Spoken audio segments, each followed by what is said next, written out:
दोस्तों, इमरान खान को चाहने वाले फौजी जवान की जिरगा में वीडियो वायरल होने के बाद जेल में बैठे हुए इमरान खान ने फिर से दुनिया फतह कर ली है और इमरान खान की मकबूलियत में बेपनाह इजाफा हो चुका है। शेर की एक दिन की जिंदगी गिदड़ की 100 साल जिंदगी से बेहतर होती है। फौजी सज्जाद खान ने इस पर अमल करते हुए इमरान खान के लिए जेल पहुंचकर अपनी आखिरी वीडियो बनाते हुए बड़ी मिसाल कायम कर दी। बहादुर फौजी जवान सज्जाद खान का पाकिस्तानी कौम के नाम आखिरी वीडियो पैगाम आपको दिखाने से पहले ये भी बता दें कि मैंने वॉच की ये वीडियो तो मैं ओवरवेल्म हो गया बिकॉज़ मुझे समझ नहीं आ रही थी कि इसके ऊपर मैं क्या तज्जिया आपके सामने रखूं। एक तज्जिया तो ये बनता है कि मैं तनकीद करूं कि जनरल बाजवा ने कितने गंदे काम किए कि आज हमारी फौज को इस जगह पर ले आए कि 90% आवाम जो है वो तनकीद कर रही है और वो 90% आवाम शायद इन जिस जगह पर भट्टी साहब बैठे हैं और जिस मौजू पर वो कह रहे हैं उन पर तनकीद हो रही है उस पर नहीं तनकीद कर रहे। उनके मेरा ख्याल सियासी जो कारनामे हैं जो दूसरे जनरल के हैं, जो जाहिर आर्मी चीफ इस पहले के जनरल बाजवा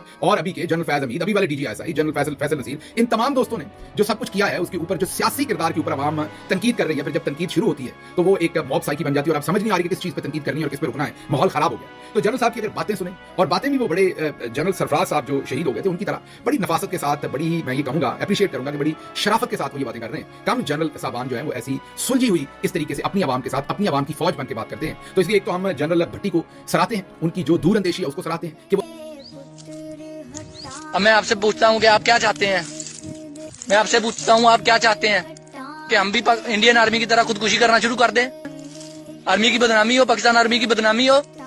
क्या आप ऐसा करें कि आप खुफिया एजेंसी के जरिए मुझे एक G3 की गोली अरसाल कर दे, मेहरबानी होगी आपकी। आर्मी चीफ जनरल खुदा बना बैठा है कि मेरी आखिरी वीडियो होगी। आर्मी चीफ साहब, आप इमरान खान को जितना दबाने की कोशिश करेंगे वो रोज बरोज उतना ही मजबूत होता जाएगा। आज तक जबर और मासूम PTI कारकुनान के साथ जुल्म से किसी भी जमात को खत्म नहीं किया जा सका। इमरान खान अभी तक ना टूटा है और ना ही मुस्तकबिल में टूटेगा। जितना भी आप उस पे जुल्म कर लें, उसको दबाने की कोशिश कर लें, वो रोज बरोज उतना ही मजबूत होता जाएगा। मुझे यकीन है कि मुल्क और मुसलमानों की आखिरी उम्मीद सिर्फ और सिर्फ इमरान खान है। दोस्तों, इस हवाले से अपनी राय का इजहार कमेंट सेक्शन में दें। वीडियो अच्छी लगे तो लाइक करें और इस चैनल को सब्सक्राइब करें।